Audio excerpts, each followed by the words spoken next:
Hello everyone and welcome back to another video of the AutoCAD full course 2019, and in this video we're gonna learn how to use the blend curve right here. You can access this command by clicking on this little arrow right here and it is right here.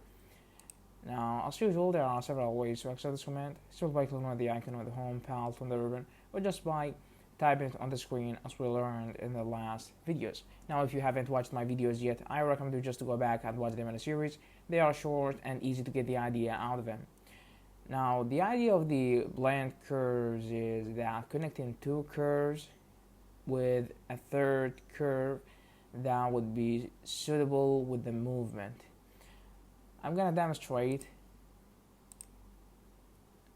for you just like that, drawing random curves like that. Then by clicking on the icon, he's gonna ask you to select the objects that you want to connect. I'm gonna select the objects, these two curves. Now as you see, he connected these two objects into one curve that is suitable for the movement of the curve to make it one. Now you can click on this curve and adjust and modify this curve with your drawing. Now that was pretty much what we have for today. Thank you very much for watching, and I hope you will subscribe to the channel. Thank you again, and stay tuned for another video.